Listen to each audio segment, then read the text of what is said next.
let's talk about the largest financial transaction of your life that you may have. And it's a sad thing. It's not a good thing. It's divorce. If you're getting divorced, you're about to enter the largest financial transaction of your life. And let's face it, I mean, over 50% of people who get married get divorced. And now what I'm seeing this a lot in my practice because I do a lot of financial planning for people going through a divorce. And we'll talk about the importance of that. But a lot of older people are getting divorced. Twice more than just 10, 15 years ago, we see people 55 and older getting divorced. Why that's happening, we could kind of conjecture why, but it's true. You think you're going to get divorced. Usually people get divorced relatively younger. But no, once the kids leave, I mean, a lot of people say, I'll just hang in there for the kids. And then when the kids, are off to college or get married, then you're out of there. And we're seeing a lot more of that. And of course, I'm going to throw men under the bus. Women get the short stick here. I mean, if there's a divorce going on, as a financial planner who deals a lot with this, I've done so much divorce planning that I know this. The women always get the short end of the stick, especially older women. Right? Older women, many of them haven't worked. They haven't been in the workforce. They don't have a whole lot of income. They haven't been really engaged in family finances. And they got a big problem. Oh, my wife says it's on now, so she's good. We get a reporter from the field telling us what's going on with the app. Women and it's statistical. You can go in it. First of all, men can afford better lawyers. The average divorce, a man's income goes down 20%. A woman's average income goes down 41%. And again, the older the woman is, the worse it is. Because older women, many of them stayed home. They were homemakers. Younger women now, they all work. Either because they want to or they have to. So they have their income. They have their careers. But older women, many of them haven't worked. They don't have a big work history. They can't go out and get a job unless it's a minimum wage job somewhere. So it's very important, again, especially for women. Again, I'm throwing the men under the bus. Also, you got to understand, too, if a man's planning a divorce, he's planning it sometimes years in advance. And you know what he's doing? He's hiding assets in many cases. And it's very important that a woman, if you feel that your marriage is unstable, you got to start doing things. You got to start doing some very, very, very covert investigations into the finances of the family. Many women, again, especially older women, don't understand the breakdown of the family assets.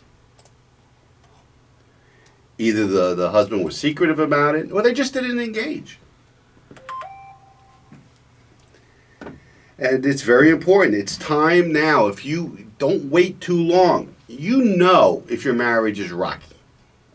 Divorces don't usually happen overnight. You don't usually come home one day and your husband or your wife walks into the house and says, "You know what, honey, we're getting divorced." If you have open eyes, you see it coming. And if you see it coming or there's a potential of it, you better start doing some investigations. First thing you want to do is start gathering information. Statements from bank accounts, brokerage accounts, any other investments that you have. You want to go back a couple of years if you can on these statements to see, wow, we had $100,000 in this brokerage account 2 years ago. Why is it $30,000 now? Where did that money go? So you want to collect as many statements as you can.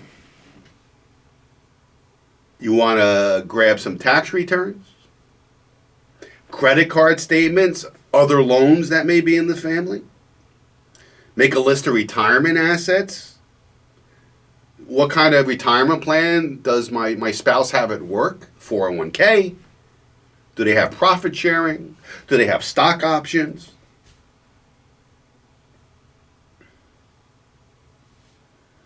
And like I said, men especially, and I'm sure this happens with women too. I just don't want to throw men under the bus, but the vast majority of these are men.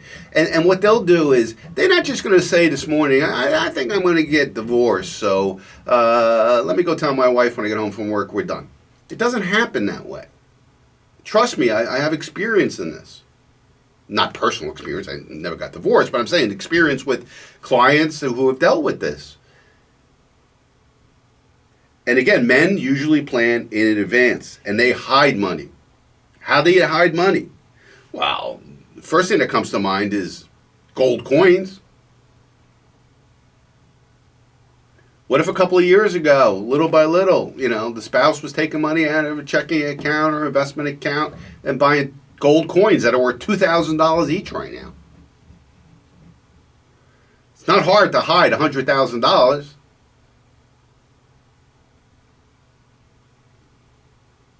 Very easy. $100,000 could fit in the pockets of your jacket. And I hate to throw cold water on marriages and relationships, but this is really what happens. So you want to try to do as best you can with yourself, with a financial planner who may have a better ability to do the forensic accounting that's necessary to see where the money is, and decide, what you want out of this divorce. Now, in many states, it's equitable distribution.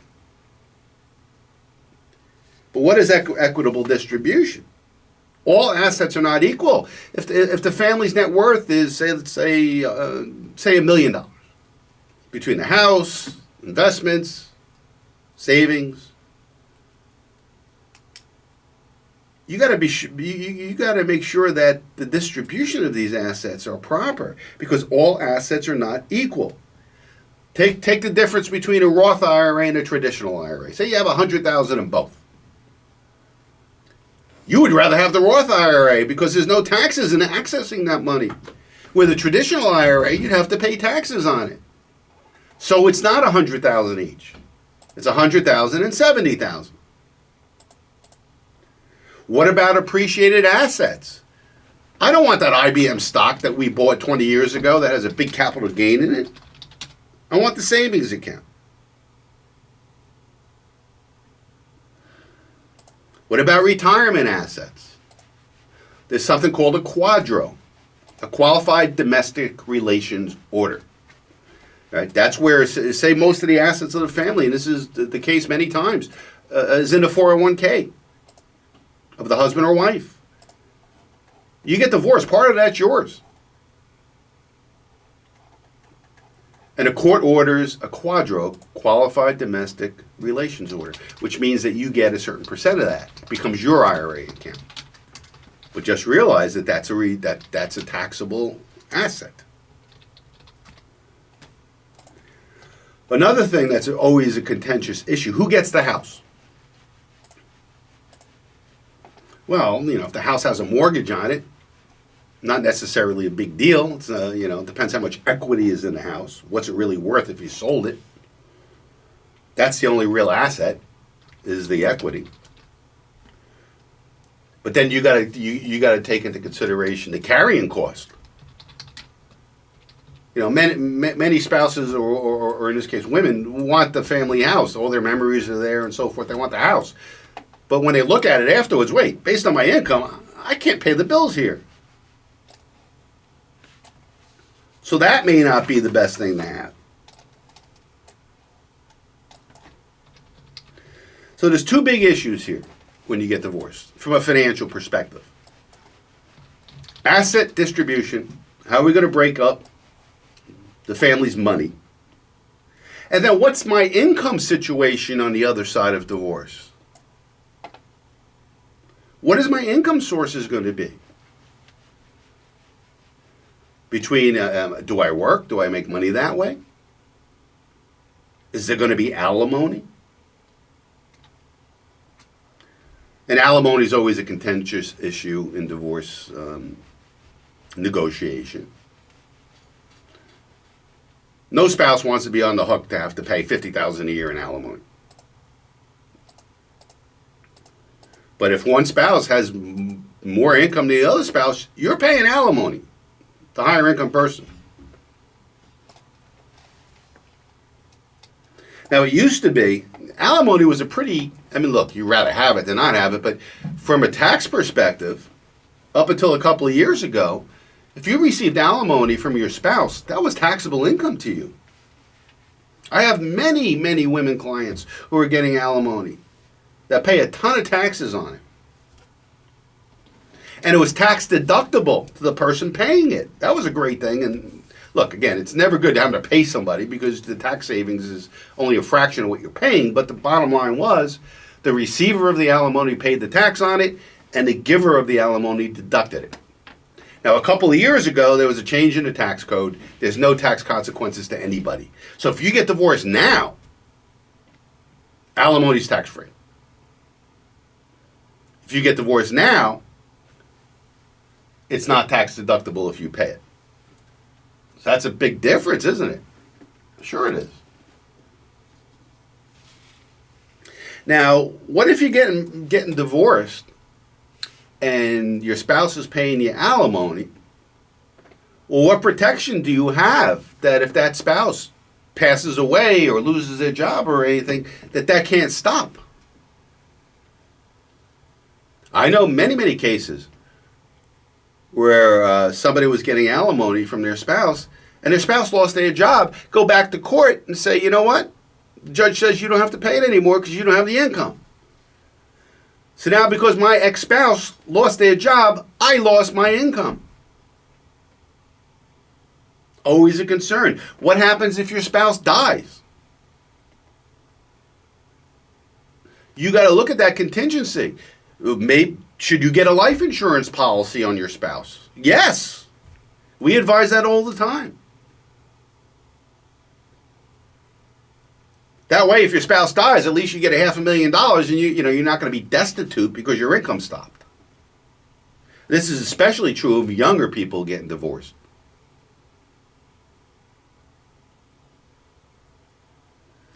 And unfortunately, too many people don't think about that when they get divorced. Oh, I'm getting alimony, I'll be okay. But I got the house, da-da-da-da-da. Well, your husband could die tomorrow.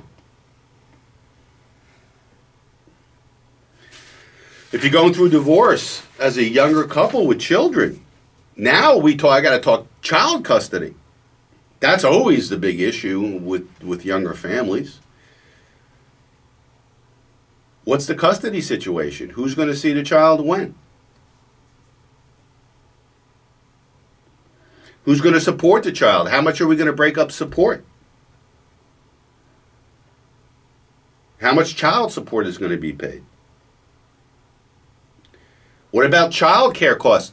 What if the spouse has to go back to work or go to work for the first time because they were always home taking care of the children and now they have to get by? Well, who's going to pay for child care?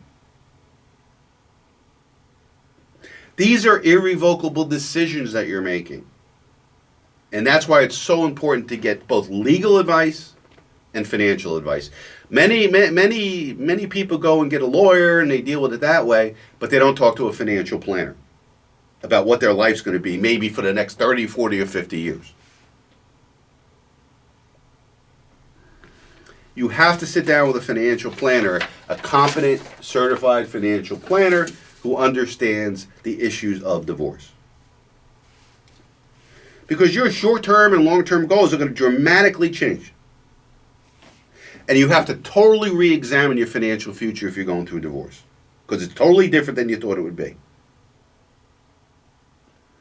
How is your tax situation going to change? And the problem is when you're going through a divorce, not only is there legal and financial issues that you have to deal with, but there's the emotional components of divorce as well. And you may make bad decisions because you're not mentally or emotionally prepared to do so. And when I sit down with someone going through a divorce, we look at everything for today and tomorrow. And like I said, there's two separate issues. The first issue is asset distribution. And you have to take into consideration also with asset distribution, not only do you have to worry about, what's the tax situation or whatever I'm going to get, but also, you got to look at what assets were not marital assets. And not all assets in a marriage are marital assets. Let's say you inherited money from your parents. Your parents died. That's not a marital asset. Unless, and this is where people make mistakes, unless you take that money and put it in a joint account with your spouse. Now it becomes a marital asset. And I advise people, most of the time, unless their marriage is so solid that I have no worries about it, that if you inherit money, that you keep it in your name alone. That way it remains non-marital asset. Now, typically, one thing about family court judges is they tend to throw the law out a lot, and they just look at what's fair. Oh, you got all this money you inherited from your mother, maybe she should get the house, or maybe you should pay more alimony. And that happens all the time. But you should do everything you can to keep your assets separate like that. Or if you came into a marriage with assets, and you have a later marriage in your life, we'll talk about that in a second. Those assets aren't marital assets. And you have to be aware of that as you're going through a divorce. So the best thing you could possibly do, if possible, is to pull together all of your information about the family finances before you either ask for a divorce or you go through a divorce. And again, as I said, it's coming, or it's possible. Divorces just don't happen overnight. So what should you gather together? Stock, bond, mutual fund assets, real estate holdings, mortgage balances, income tax returns, auto loans, checking and savings account statements, credit card statements, retirement account statements. Now, what happens if your spouse owns a business? There's value in that business. That business can be sold. It's worth something. How do you evaluate the value of the business? You got to bring in somebody that knows how to do that.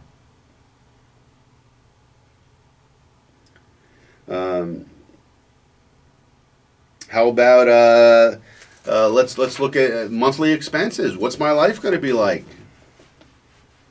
Can I carry this house? Do I want this house? I don't want this house. How much income am I going to get? From my own earnings, from Social Security, from whatever I get from the assets? Am I going to be able to generate income from that? And that's what we do as certified financial planners. We say, okay, let's look at the family assets. You're going to wind up with $500,000, right? If we invest that and you get 4% return, you're going to get $20,000 a year income from that. Plus you'll get, Social Security, or you'll get, your own salary or alimony. What about health insurance? You may be thrown off your husband's plan. You're not married to him anymore. That's a big one. Who's going to pay for your health insurance? Are you going to have the money to do it? Another thing, what if you had a prenuptial agreement? You see all the things that go into divorce? It's a very complicated issue. So what are the steps in what I call divorced financial planning? The first one and most important is gather the information, the financial information of the family. And you got to be very critical. You got to be very forensic. You got to go back a number of years to see if there's any kind of hanky-panky going on with the hiding of assets. Now, you're supposed to give full disclosure regarding all marital assets and liabilities when you go through a divorce. Or if it comes out that you've been hiding something, or you weren't being factual, you weren't being honest. Judges don't like that. And you'll pay the price for it because the settlement you're going to get, you're not going to like. You're going to pay more alimony. You're going to give more of your retirement plan away.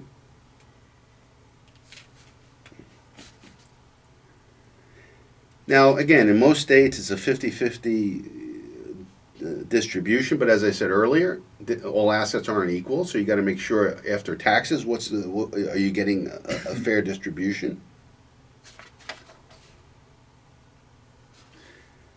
You have to think about, as I said before, what happens if my divorced spouse, loses their job, retires?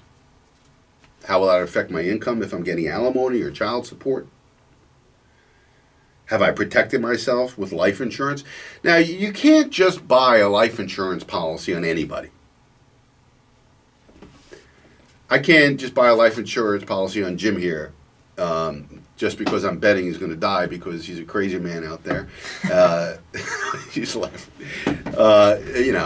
Young people, they tend to get crazy. So, maybe I'm going to make a bet.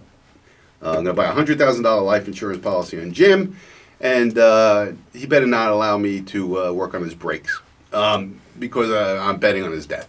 I don't have an insurable interest there. I can't do that. It's illegal. I can't buy a life insurance policy on somebody unless I have what's called an insurable interest, which means that I could be harmed by their death.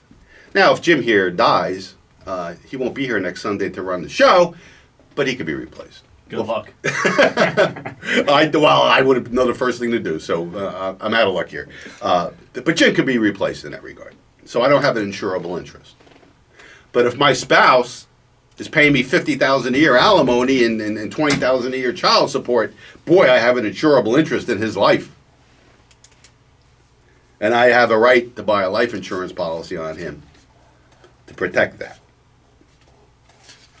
Another thing you got to consider when you get divorced is estate planning. You got to make sure your wills, if you have trust or you have accounts held jointly, that all these things are changed. That you change the beneficiaries of your estate. I can't tell you how many times I'll come across a divorced person who's been divorced for a year or two, and their IRA still has their ex-husband as their beneficiary because they never thought to change it, or their 401k or whatever. What about powers of attorney? You certainly don't want your ex to have a power of attorney on your finances. Or the medical power of attorney to decide whether you live or die. If I'm paying my wife $50,000 a year in alimony and she's in a hospital and I can make the decision whether she dies or lives, would I make the right decision? Very important to do that. We see people drop the ball all the time on that. And what about executive compensation? Say your husband works for a big company and he's in management. What about stock options? That's an asset. Even though they're not executed right now, that's an asset. What are they worth? Are they in the money? If he exercised them now, what are they worth? Can't forget that. There's so many things that go into divorce planning. So many things. And unfortunately, like I said before, the woman gets the short end of the stick here, unless she does really good planning. And unfortunately, too many people do not engage a certified financial planner / accountant to be involved in the process. And in my practice now, I'm seeing more and more divorce planning, again, with older people. I'm seeing divorces at 60 years old. It's incredible. Really incredible. So divorce, never a pleasant thing in anybody's life. If you're going through it, it's important that you get the right legal representation, the right financial planning representation. Because the lawyer isn't going to think of all the financial issues. Lawyers contact me all the time to evaluate the financial situation, right? So the financial planner is so important, just as important as your lawyer, to guide you through the process. And if you're going through a divorce, one of the first calls you should make, not only first to the lawyer, Second, to a good financial planner that will work with you. A, to uncover the assets. You know, a good financial planner or accountant could look at it last 3 years' tax returns and pretty not much know a lot about you. Tax return says a lot. Is there dividends coming from IBM stock or from this mutual fund? How much income, obviously, does my spouse make? I make. Lots of information in tax returns. But also you want to know the debt of the family. Very, very important. All right, time for a break. On the other side of the break, I'm going to talk about people who are going into second marriages. We're seeing a lot of older people who are getting remarried or shacking up, as they say, at 60, 65, 70 years old. We're going to talk about the pros and cons of doing that on the other side of the break. 237-9626 is our call number. My name's Lou Scatigna. You're listening to The Financial Physician right here on 92.7 WOBM. Don't go away.